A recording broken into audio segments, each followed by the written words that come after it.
Palavra da Verdade, com Hernandes Dias Lopes. Os salmos são poemas com características distintas, né? Você tem salmos de louvor, você tem salmos de lamento, você tem salmos de penitência, você tem salmos imprecatórios, você tem salmos messiânicos. E certamente eles foram reunidos num só livro depois do cativeiro babilônico, né? E formando aquilo que nós chamaríamos do inário do povo de Israel. E depois você tem, no período da reforma, os salmos sendo cifrados e servindo dos cânticos, né, dos hinos que eram entoados naquele período da reforma. Talvez seja o livro mais lido também da Bíblia, porque nas nossas liturgias dos cultos públicos, o livro mais lido é o livro de Salmos. Lemos os salmos quando estamos alegres, lemos os salmos quando estamos tristes, lemos os salmos num aniversário, lemos os salmos num funeral. Os salmos têm essa diversidade. Alguém já disse com muita propriedade que se a Bíblia fala a nós, o livro de Salmos fala também por nós, né?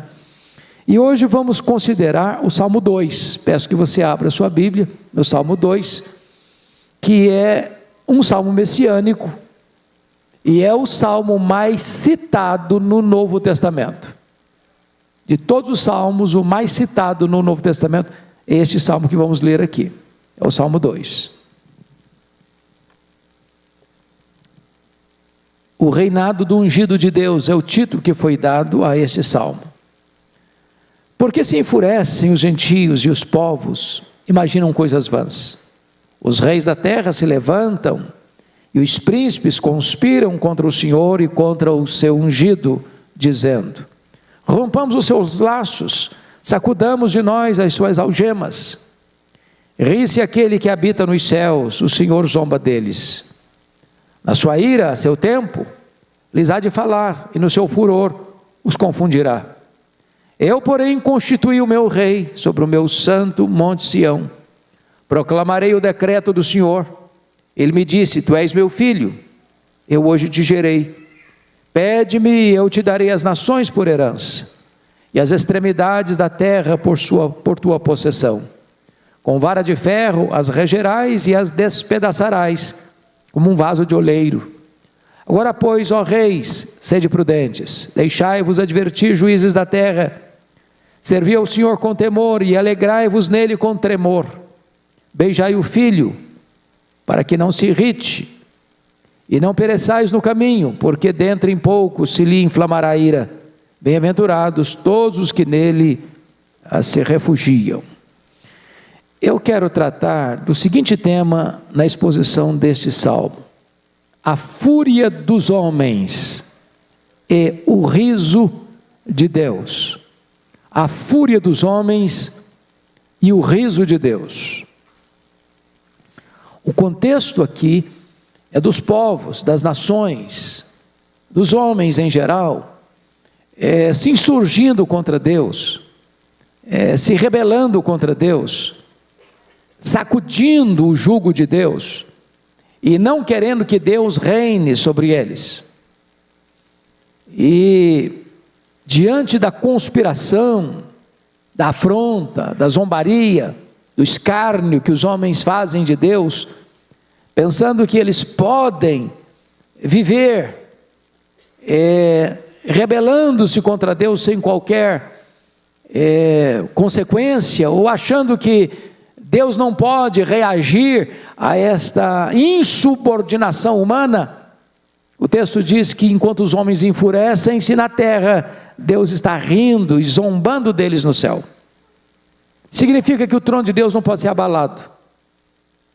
Nenhum império, nenhuma nação, por mais poderosa, nenhum ajuntamento de nações pode se insurgir contra Deus e abalar o trono de Deus, e comprometer o governo de Deus, e contrariar o plano de Deus, ou frustrar o desígnio de Deus. Os homens não dominam, quem domina é Deus. O trono do céu governa a terra. Esta é a grande lição, ou a lição principal deste Salmo 2. Então, eu queria que você, aí, com a Bíblia aberta no Salmo 2, pudesse acompanhar comigo a exposição desse salmo. Então, a primeira coisa que o texto vai retratar para nós é a conspiração da terra. A conspiração da terra. Então veja comigo, por favor, os versos 1 a 3, para definir isso. Porque se enfurece os gentios e os povos imaginam coisas vãs. Os reis da terra se levantam e os príncipes conspiram contra o Senhor e contra o seu ungido, dizendo: rompamos os seus laços e sacudamos de nós as suas algemas. Então, o que você percebe aqui é uma espécie de oposição rancorosa e deliberada dos povos contra Deus. Qual é a extensão desta rebelião? Qual a extensão dessa rebelião? Está escrito aqui que os gentios e os povos e os reis e os príncipes, ou seja, tanto os líderes quanto os liderados, tanto os reis como os súditos, é uma conspiração geral, e é uma conspiração deliberada, e é uma conspiração rancorosa contra Deus. Agora, como é que é isso? Como é que é essa conspiração da terra? Primeiramente, veja você no verso 1, parte a fúria dos gentios. Por que se enfurecem os gentios? Os gentios aqui é um termo para generalização do ser humano. Todos os povos, todas as etnias, todas as culturas, todos os estratos sociais, todos os ideários políticos. Há uma conspiração global, universal, e os homens estão não só conspirando, mas eles estão furiosos, furiosos. Essa palavra enfurece aqui na língua hebraica é a mesma expressão para o mar agitado. O mar agitado, enfurecido. Então, o que está acontecendo aqui é que os povos estão irados, furiosos, se rebelando contra o governo de Deus. Eles não querem que Deus reine, eles não querem os preceitos de Deus, os valores de Deus, os princípios de Deus governando a vida deles. Eles querem sacudir esse jugo. Bom, além da fúria, em segundo lugar, existem as imaginações vãs. Olha o verso 1 ainda. E os povos imaginam coisas vãs. Quando diz que os povos imaginam coisas vãs nessa rebelião contra Deus, a ideia é de que a rebelião contra Deus é inútil, é irracional. Nessa quebra de braço entre o homem e Deus, o homem não tem chance de ganhar. Nessa rebelião do homem contra Deus, ou dos homens contra Deus, não há chance dos homens abalarem o trono de Deus, desestabilizarem o governo de Deus e prevalecerem contra Deus. E aí a história é nossa pedagoga. Porque eu pergunto a vocês, onde estão os grandes impérios que se insurgiram contra Deus? O que aconteceu com eles? O que aconteceu ao grande império egípcio? Seus faraós poderosos? O que aconteceu ao grande império assírio? Que amontoava terras e mais terras, e entravam nas cidades e decapitavam os homens, faziam montões e montões de cabeças na porta, dizendo: ninguém resiste ao nosso poder. O que aconteceu ao grande império babilônico? Com a megalomania de Nabucodonosor. O que aconteceu ao grande império Medo-Persa, que conquista o império babilônico?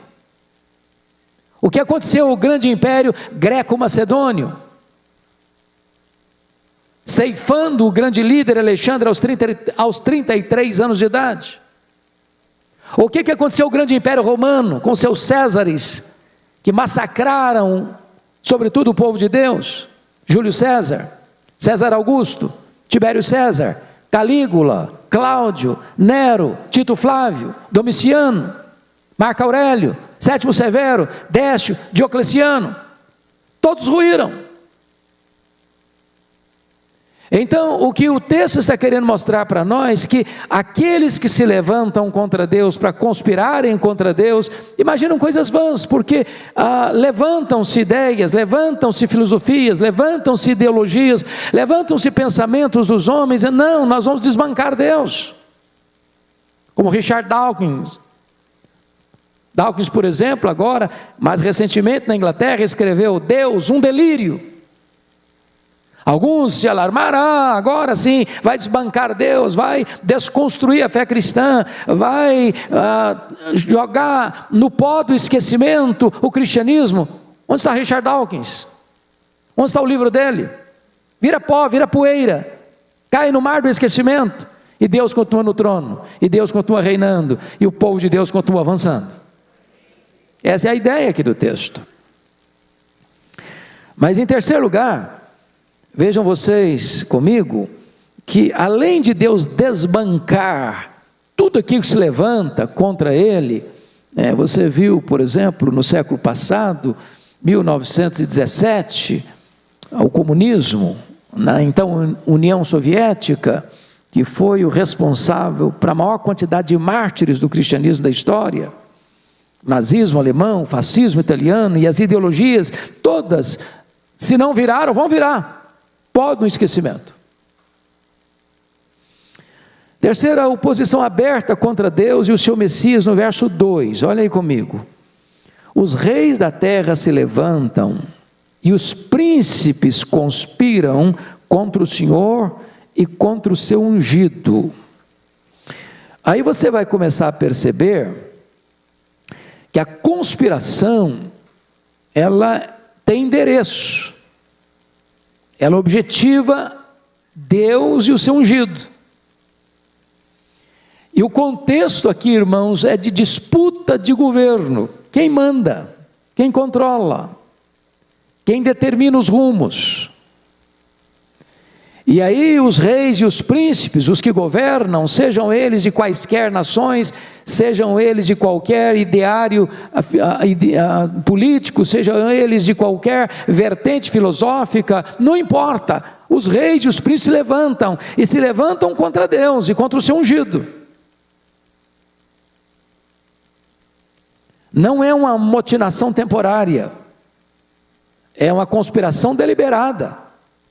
E se você ler a história, você vai perceber que ao longo dos milênios e dos séculos, essa foi a tentativa dos homens de desbancarem Deus, desde Babel. Vamos destroná-lo, vamos controlar a história, nós vamos mandar, a terra vai mandar no céu, o homem vai mandar em Deus, vamos destroná-lo. Essa foi a tentativa vã, ao longo dos séculos. Mas agora, você pode ainda perguntar, qual é a motivação dessa conspiração? Por favor, confira aí o verso de número 3, qual é a motivação? Rompamos os seus laços e sacudamos de nós as suas algemas. Aqui está o ponto. A conspiração contra Deus vem em virtude dos homens não aceitarem, ou não tolerarem, ou não quererem o governo de Deus sobre eles. Por que não? Porque o governo de Deus tem valores, tem princípios, tem balizas, tem certo, tem errado, tem luz, tem trevas, faz distinção entre o que é certo e o que é errado, o que é santo, o que é profano, o que é legítimo, o que é ilegítimo, o que é aceitável, o que é reprovável. As coisas estão claras, estão postas. A lei de Deus é perfeita. E os povos, e os príncipes, e os reis não querem que Deus governe sobre eles, porque ou você se submete ao senhorio de Deus, aos valores e aos princípios de Deus, ou você cria uma nova teologia para justificar seus erros. E nós estamos vivendo nessa sociedade que acelera, bota o pé no acelerador para se rebelar contra Deus e sacudir o jugo de Deus. Me permita retroceder um pouquinho na questão filosófica para explicar isso. Vocês se lembram do racionalismo francês, século XVII? Qual foi a base do racionalismo francês? A expressão de René Descartes: cogito ergo sum, penso logo existo. Então, na visão do racionalismo francês, a sua razão é o tribunal da verdade. Eu só aceito como verdade o que eu entendo. Se eu não entendo, não pode ser verdade. O grande problema é que o homem esqueceu-se que Deus não pode ser capturado, compreendido plenamente pela razão humana, porque o finito não pode compreender plenamente o infinito. E é por isso que foi um desastre quando tentaram jogar o racionalismo dentro da teologia. Nasceu aí o liberalismo teológico, porque a ideia é essa: bom, a Bíblia relata milagres, você não entende milagre, você não explica milagre. Há milagres que são fatos físicos e há milagres que são fatos históricos. O que é um físico? É aquilo que você tem que levar para um laboratório e provar por A mais B que esse fato acontece. Mas há fatos históricos, por exemplo, Jesus ressuscitou. Não dá para levar esse fato para um laboratório e provar, é um fato histórico. Então o homem diz: não, o que eu não compreendo eu rejeito. Aí veio o iluminismo, que tentou afastar Deus da história. Você se lembra que até na Catedral de Notre Dame, por exemplo, que a Catedral Católica dedicada a Maria, foi dedicada a Deus, a razão. É a tentativa de banir o religioso, banir o sagrado. Agora o homem é a única realidade.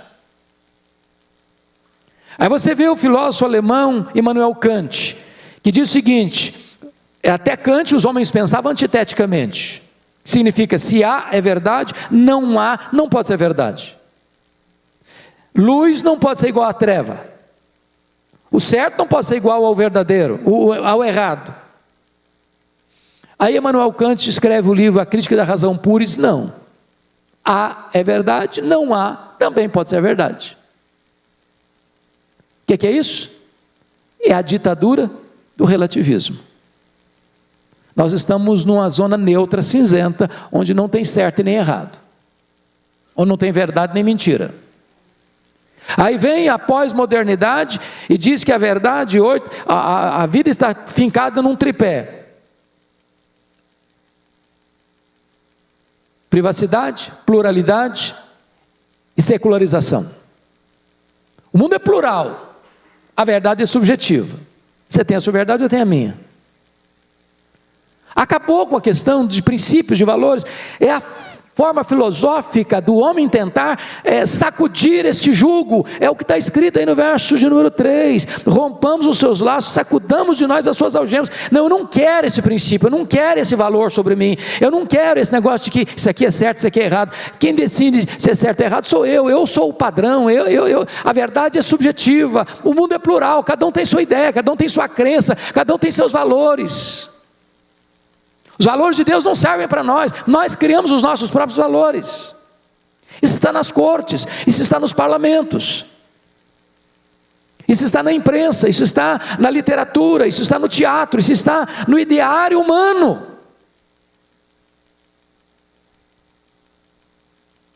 Agora, como é que Deus reage a isso? Dessa ideia que está lá em Lucas 19,14, não queremos que Ele reine sobre nós, não queremos nos submeter à soberania de Deus, vamos nos rebelar contra Deus. Como é que Deus reage a isso? Fica com medo? Fica inseguro? Fica esfregando as mãos lá no céu? Olha a resposta: o riso do céu. Versículo 4 e 5.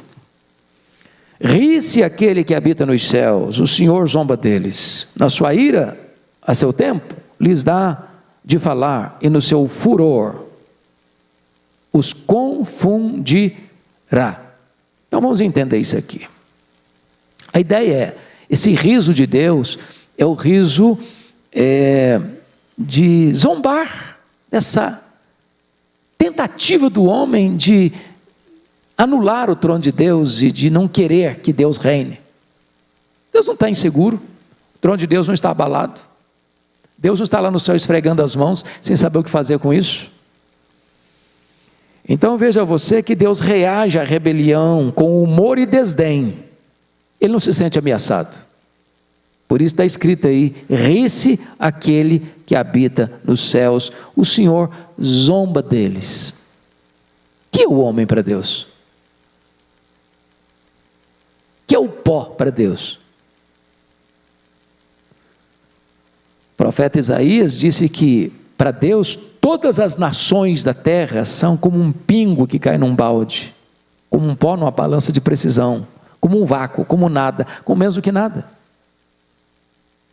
Para Deus, todos os povos, todos os seres humanos são como que um bando de gafanhotos, no sentido, eles não têm poder de afetar ou de desestabilizar ou de ameaçar o governo de Deus. Mas em segundo lugar, não só o riso de Deus, mas olha o verso 5, a ira de Deus. Na sua ira, a seu tempo, lhes há de falar, e no seu furor os confundirá. O que está escrito aqui então?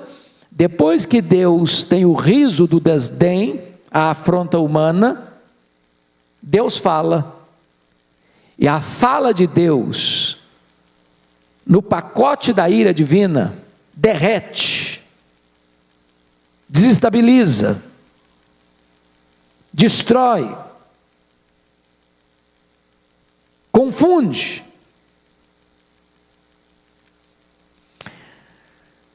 A ideia aqui, irmãos, é que Deus, como que vai dando corda. A punição de Deus nunca é na hora. O via de regra não é na hora. A pessoa não comete um erro agora e ele já é pá! Cometeu, derruba o cara. Deus vai dando corda. Vai dando corda. Vai dando corda. Depois Deus puxa a corda. Você se lembra lá de Abacuque, capítulo 1? Quando a Babilônia veio para dominar Jerusalém, Deus levantou os caldeus para disciplinar o seu povo. Só que os caldeus, ao entrarem em Jerusalém, queimarem a cidade, destruírem o templo, levarem os vasos sagrados, levar o povo cativo, massacrar a cidade, rasgar o ventre das grávidas, pisar jovens, crianças, velhos. Diz o texto lá, que eles acharam que estavam fazendo isso porque eles tinham poder. E eles olharam para o poder deles como se fosse o Deus deles. Ou seja, Deus dá corda, Deus dá corda, Deus dá corda. E o homem acha que é o tal. E acha que ele tem o poder. E acha que ninguém pode com ele. Até o momento que o texto nos diz, no versículo de número 5, na sua ira, a seu tempo. Deus tem o tempo dele, de reagir à afronta humana, lhes há de falar, e no seu furor os confundirá. Os confundirá. Então esse é o ponto que até aqui ele tratou, né? A conspiração da terra, a fúria dos homens, e segundo, o riso de Deus. Agora vamos ver, em terceiro lugar, a vitória do Messias, versos 6 a 9. Em primeiro lugar, está escrito aí, versículo 6, eu porém constituí o meu rei, note rei com maiúsculo, ele está falando do Messias, está falando de Jesus, sobre o meu santo monte Sião. Então, Deus está constituindo o seu filho, numa época em que os reis e os príncipes da terra se rebelam contra ele, Deus está constituindo o seu filho como Messias, como Rei dos Reis, dando nas mãos dele todo o poder e toda a autoridade. Está lá em Mateus 28, versículo 18, todo o poder e toda a autoridade me foi dada nos céus e na terra. E aí você vai para o Apocalipse capítulo 5, e você vai ver que Deus está sentado no trono, e o Messias, Jesus, o Filho, o Rei dos Reis, está sentado, e ele quem toma o livro da história nas mãos, escrito por dentro e por fora. Ele é o leão da tribo de Judá, que venceu para abrir o livro e desatar os selos. E essa é uma linguagem simbólica para mostrar que quem tem o poder de dar um curso à história, de dar sentido à história, de levar a história à consumação, não são os reis, nem são os príncipes da terra, mas o Rei dos Reis, o Messias. Essa é uma linguagem magnífica, irmãos, porque se você percebe o que está acontecendo, os selos que vão ser abertos, são 7 selos, e na medida que os selos vão sendo abertos, os fatos vão acontecendo na história, as guerras, as fomes, as epidemias, a morte, e depois esse mundo que vem perseguindo a igreja com tanta fúria, vai receber o troco, porque vem as 7 trombetas, que são os juízos de Deus, misturado com a misericórdia. E se você perceber, aonde aconteceram os selos, também vai acontecer as trombetas, ou seja, Deus vai julgar o mundo, o Messias está no trono, o Messias governa.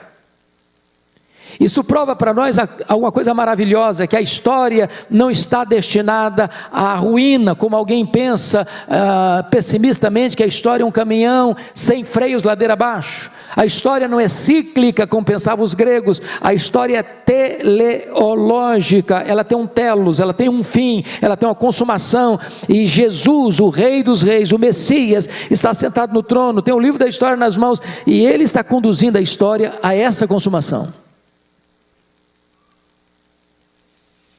Então vamos ver, em primeiro lugar, o reinado do Messias, no verso 6. Eu, porém, constituí o meu rei sobre o meu santo monte Sião. Então, ele é aquele que está sentado, ele que tem as rédeas da história nas mãos, e ele está conduzindo a história à sua consumação. Se você perceber, no livro de Apocalipse, todos os inimigos que se levantaram contra ele, e está lá no capítulo 12, 13 e 14, o dragão, que é o diabo, a besta que surge do mar, que é o anticristo, a besta que surge da terra, que é o falso profeta. No capítulo 14, a grande Babilônia, que é o sistema político, econômico e religioso que se levanta contra Deus. Todos esses inimigos vão caindo. Capítulo 17, 18, cai a grande Babilônia. Capítulo 19, o anticristo e o falso profeta são lançados no lago do fogo. Capítulo 20, o diabo é lançado no lago do fogo. No capítulo 20, a morte é lançada no lago do fogo. No capítulo 20, todos aqueles cujos nomes não estão escritos no livro da vida são lançados no lago do fogo. E lá em 1 Coríntios 15, 25, diz que então Deus vai colocar todos os inimigos dele debaixo dos seus pés, para que ele seja tudo em todos. Esse é o ponto que a história está mostrando, irmãos. A história é governada pelo céu e não pela terra. O Messias é que tem o controle nas mãos. Segundo lugar, além do reinado do Messias, ele está falando agora da filiação do Messias no versículo 7. Olha aí comigo. Proclamarei o decreto do Senhor. Ele me disse: tu és meu filho, eu hoje te gerei. Veja você que Deus não faz consulta e Deus não discute, Ele decreta. Ele é o soberano. O reinado do Messias não é democrático, no sentido de que o homem que escolhe para ele reinar, não. Ele reina por um decreto divino. E quem é ele? Ele é o Filho eternamente gerado do Pai. Aqui está o grande mistério da encarnação. Isso significa que você e eu cremos num único Deus que subsiste em 3 pessoas: o Pai, o Filho e o Espírito Santo. Nós não somos unicistas. Nós cremos que o Pai não é o Filho não é o Pai, o Espírito Santo não é o Filho nem o Pai. São 3 pessoas distintas, porém da mesma substância, da mesma essência, tendo a mesma natureza, os mesmos atributos, realizando as mesmas obras. E aqui o Filho é exatamente o Deus que se faz homem, que se encarna. Que Atanásio, que venceu as teses heréticas de Ario lá em 325 em Niceia, escrevendo sobre a encarnação, diz que é o maior mistério do cristianismo. Aquele que nem os céus dos céus pode contê-lo, que é transcendente, a palavra técnica, ele é transcendente, ou seja, ele é maior que tudo que existe. E se o nosso universo tem mais de 93 bilhões de anos-luz de diâmetro, ele é maior que isso? E agora diz a Bíblia, lá em Filipenses 2,6, que ele a si mesmo se esvaziou, a ponto de se transformar num zigoto, num embrião, num feto, num bebê, que nasce de uma virgem enfaixada em panos, deitado numa manjedoura. Ele é o Rei dos Reis, ele é o Filho eternamente gerado do Pai. Mas depois de falar da filiação do Messias, em terceiro lugar vai falar da herança do Messias no verso 8, confira aí comigo. Pede-me e eu te darei as nações por herança, e as extremidades da terra por tua possessão. O que está sendo dito aqui? O que está sendo dito aqui é o seguinte, você e eu, todos aqueles que creem no Senhor Jesus, que compõem a igreja do Deus vivo, a coluna e baluarte da verdade, todos nós somos um presente do Deus Pai ao Deus Filho. Em virtude do sacrifício que ele fez lá na cruz, está lá em Apocalipse 5,9, que ele morreu para comprar com seu sangue os que procedem de toda tribo, povo, língua e nação. Então você e eu fomos comprados pelo sangue de Jesus. Está escrito lá em Isaías capítulo 53, versículos 11 e 12, que ele viu o fruto do penoso trabalho da sua alma e ficou satisfeito. A Bíblia diz em Hebreus que ele não levou em conta a ignomínia da cruz, pela alegria que lhe estava proposta. É por isso que Jesus disse lá em João 6, 37, todo aquele que meu Pai me dá, esse virá a mim, e aquele que vem a mim, de maneira nenhuma eu lançarei fora. Ou seja, você e eu fomos dados pelo Pai ao Filho, e você e eu somos a herança de Jesus. Você e eu somos o presente de Deus Pai ao Deus Filho. E é nesse contexto que ele está dizendo, pede-me, eu te darei as nações por herança. Ele está falando aqui, tudo já é dele, ele criou e ele é o proprietário de tudo. A Bíblia diz lá em João 1,3, todas as coisas foram feitas por intermédio dele, sem ele nada do que foi feito se fez. Mas ele está falando agora de redenção, ele está falando agora de um povo que foi comprado, e comprado não com ouro nem com prata, mas com o sangue do Filho de Deus. Então você foi comprado, e você é a herança dele, e o Pai está dando para ele, Jesus agora, você é o fruto do penoso trabalho da alma de Jesus, que derramou a sua alma na morte para comprar você. Você é propriedade exclusiva dele. Bendito seja Deus. Mas agora, em quarto lugar, o salmista está falando agora do governo do Messias no verso 9, confira aí comigo. Com vara de ferro as regerás, as nações, regerás as nações, e as despedaçarás como um vaso de oleiro. Ele está usando uma linguagem aqui, obviamente, é muito provável que esse salmo foi escrito por Davi, aliás o Novo Testamento prova isso, embora não esteja escrito aqui, mas ele é citado no Novo Testamento como um salmo de Davi. Davi era um pastor, e a ideia de vara era uma ideia muito comum para ele, porque está tratando aqui de dois tipos de vara. Se você pensa num pastor, a vara era o cajado da ovelha, para guiar a ovelha, para separar a ovelha. Então ele usava a vara para nortear a ovelha. Mas a mesma vara que era usada para guiar a ovelha, era usada também como ferramenta, como arma, para espancar o lobo. Protege um, fere o outro.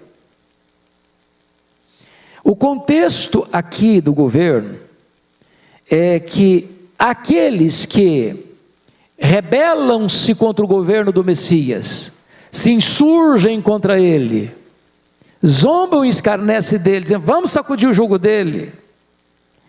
Eles que pensam que estão no controle e no poder, eles são tão frágeis, como um vaso de barro, que você pega um porrete, uma vara, e bate com força nesse vaso, e ele vira caco, ele se esmiuça. Irmãos amados, tem hora que você olha para a história, para as nações, a opressão, a zombaria, o ateísmo, as ideologias que foram uma razão de tanta tortura, de tanta morte, e notinha de rodapé. Às vezes a gente fica chocado, irmãos, com as consequências, mas não fica chocado com as causas. Dr. Aníbal Pereira Reis, um dos maiores apologistas do Brasil, disse que a bomba mais poderosa do mundo não é a bomba atômica, não é a bomba de hidrogênio. A bomba mais poderosa do mundo é a bomba I, é a bomba das ideias. Às vezes um cidadão está lá no na sua sala com ar condicionado, concebendo uma ideia, e aquela ideia dele vira uma filosofia, e aquela filosofia é abraçada, e aquela filosofia vai ser jogada para a história, para massacrar, para matar, para torturar, para oprimir. Foi o comunismo, 1917, na Rússia, na então União Soviética. O que foi o nazismo alemão, o que foi o fascismo italiano, o que é a ideia de que o homem é apenas uma coisa e não um ser humano. Tudo isso brota de uma ideia,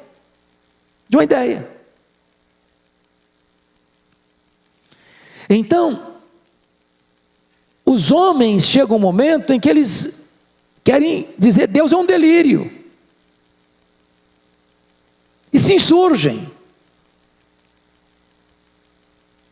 que proíbem você crer, manipulando, controlando, castrando você, religiosamente falando, para você não ter liberdade de expressão, e acham que podem se insurgir contra Deus e prevalecer. E aí o texto está dizendo, no versículo 9, exatamente isso: com vara de ferro as rangerás e as despedaçarás, como um vaso de oleiro. Um vaso não pode resistir à pancada de uma vara, assim como os povos não podem resistir à soberania do governo divino.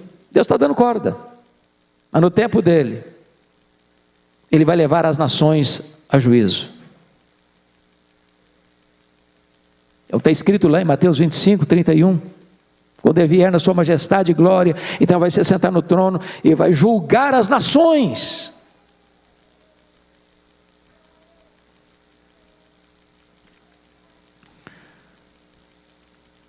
Agora, o último ponto da nossa exposição é o conselho de Deus. Então, você viu o reinado do Messias, e agora Deus está dando conselhos para as nações. Porque preste atenção nisso, as trombetas sempre vão soar antes do juízo chegar. Deus não tem prazer na morte do ímpio, em que ele morra e pereça. Deus alerta, Deus propõe a vida e a morte. Deus escolhe a vida porque você viva. E agora nós vamos ver qual é o conselho que Deus vai dar. Primeiro, abra seus ouvidos, versículo 10. Agora, pois, ó reis, sede prudentes, deixai-vos advertir, juízes da terra. Deus está dizendo: olha, eu vou advertir, eu vou falar, eu vou aconselhar. Abra os ouvidos, aceite a advertência, escute,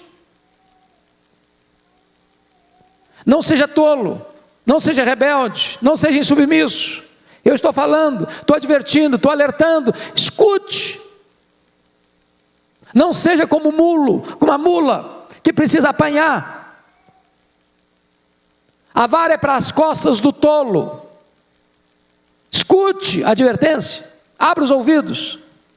Segundo, abra suas mãos. Versículo 11a. Servi ao Senhor com temor. Servir aqui traz a ideia de você se submeter ao governo dele com reverência, com temor. E temor aqui não é fobia, temor aqui não é medo, no sentido de você vai viver debaixo da escravidão do medo. Eu gosto muito de ilustrar isso com a questão de pai e filho. O que um filho deva ter com seu pai? Por exemplo, se um filho, uma filha, não vou fazer isso porque eu tenho medo do meu pai. Eu não vou fazer aquilo outro porque meu pai vai me castigar e eu não quero sofrer. Essa é uma boa motivação? Não seria uma boa motivação. Qual seria a motivação correta? Eu não vou fazer isso de errado porque isso vai entristecer meu pai. Isso vai ferir o meu pai. E meu propósito é honrar meu pai. E eu temo no sentido de não querer entristecê-lo. Essa é uma boa motivação. O que o texto está dizendo é que nós devemos servir a Deus com esse sentimento, com esse temor reverente, que é o princípio da sabedoria. Aliás, o único freio moral para o ser humano é o temor de Deus.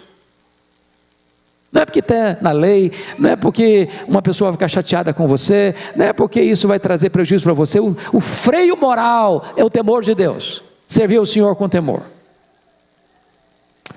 Terceiro lugar, você abre os seus ouvidos, você abre as suas mãos para servir, mas em terceiro lugar, você abre o seu coração.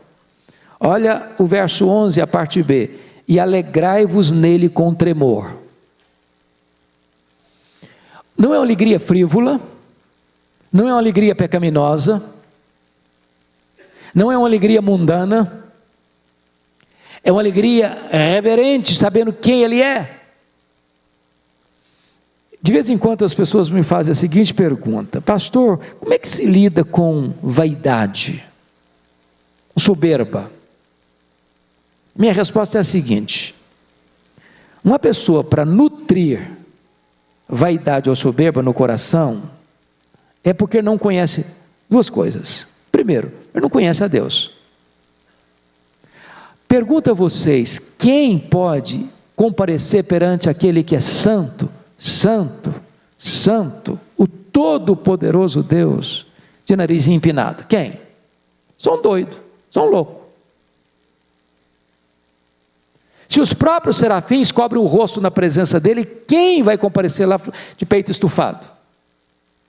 Só um louco. Mas segundo, só mantém soberba no coração quem não se conhece. Você tem noção de quão pecador você é? Porque se você acha que você está com a bola cheia, você não se conhece ainda. Hoje nós pregamos aqui no culto das 8, e o profeta Isaías diz que o melhor de nós, as nossas justiças aos olhos de Deus não passam de trapos. Todas as pessoas que tiveram um encontro com Deus reconheceram o seu pecado. Por exemplo, Jó disse: Senhor, eu te conhecia só de ouvir, mas agora os meus olhos te veem, por isso eu me abomino no pó e na cinza. Por isso, quando Pedro tem um encontro com Jesus lá no mar da Galileia, diz: afasta de mim, Senhor, eu sou um pecador. É por isso que Paulo diz: ai de mim, miserável homem que eu sou, quem me livrará do corpo desta morte? Foi por isso que João, lá na ilha de Patmos, ao ter uma visão do Cristo da glória, ele caiu como morto aos seus pés. Não dá para você conhecer a Deus e conhecer você mesmo e ficar com o nariz empinado. Não dá. Então, essa alegria é uma alegria com tremor, com reverência. Mas finalmente, último lugar, abra seus lábios, versículo 12. Beijai o filho, para que se não irrite e não pereçais no caminho, porque dentro em pouco se lhe inflamará a ira. Bem-aventurados todos os que nele se refugiam. Essa expressão não é muito comum para nós, beijai o filho. A ideia aqui de beijar o filho é o pai aconselhando as nações, é a seguinte: incline-se ao filho, que é o rei dos reis, submeta-se a ele, reconheça-o como o rei dos reis, sujeite-se a ele, seja um súdito do reino dele, não se rebele contra ele, porque quem se rebelar contra ele, vai enfrentar sua ira. Aqueles que se levantam contra o filho, enfrentarão a sua ira. E talvez você pudesse ler comigo, para a gente fechar, o que acontecerá com aqueles que se rebelaram contra o filho. Abra aí Isaías, em Apocalipse capítulo 6, e eu fecho aqui para encerrar. Apocalipse 6, 12 a 17. O que vai acontecer àqueles que não beijaram o filho, aqueles que não reconheceram o reinado do filho, aqueles que não se submeteram ao governo do filho, não se renderam a ele? O que vai acontecer? Olha ali, olha a descrição de Apocalipse 6, 12 a 17. Você pode ficar em pé comigo para a gente ler? Vamos lá? Fique em pé e vamos ler juntos a uma só voz. Esses versos 12 a 17, todos juntos comigo.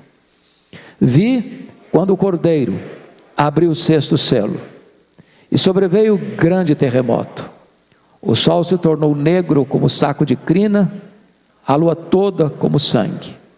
As estrelas do céu caíram pela terra, como a figueira, quando abalada por vento forte, deixa cair os seus figos verdes. E o céu recolheu-se, como um pergaminho, quando se enrola. Então todos os montes e ilhas foram movidos dos seus lugares. Os reis da terra, os grandes, os comandantes, os ricos, os poderosos, e todo escravo, e todo livre se esconderam nas cavernas e nos penhascos dos montes, e disseram aos montes e aos rochedos: caí sobre nós, e escondei-nos da face daquele que se assenta no trono e da ira do cordeiro, porque chegou o grande dia da ira deles, e quem é que pode suster-se? Beijai o filho, enquanto é tempo, submeta-se a Jesus, renda-se a ele, reconheça-o que ele é o Rei dos Reis e o Senhor dos Senhores. Concluindo no Salmo 1, que abordamos da última feita, o ímpio é considerado como palha dispersa para o fogo. No Salmo 2, o ímpio é feito em pedaços, como um vaso de oleiro. Que decisão você vai tomar?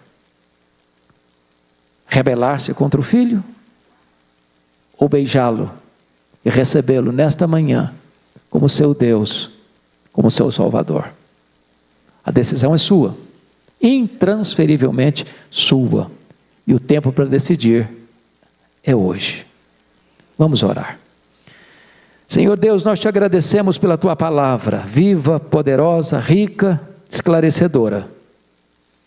Pedimos-te que tu nos dês o teu Espírito, iluminando a nossa mente e o nosso coração, para compreendermos a tua palavra, para reconhecermos que em tempos de tantas convulsões sociais, econômicas, políticas, ideológicas, neste mundo, tu estás no trono, e o teu trono não é abalado nem ameaçado. Rendemos-te graças porque a história não está à deriva, apesar das loucuras dos homens, mas tu hás de conduzi-la a uma consumação final. Rendemos-te graças porque Jesus é o Rei dos Reis e é o Senhor dos Senhores. E nesta manhã nós queremos beijá-lo, reconhecer que Ele é o nosso Senhor, o Rei da nossa vida. Obrigado por esta igreja, obrigado pelo povo aqui presente nesta manhã, que a tua bênção nos acompanhe, em nome de Jesus. Amém. Deus abençoe vocês.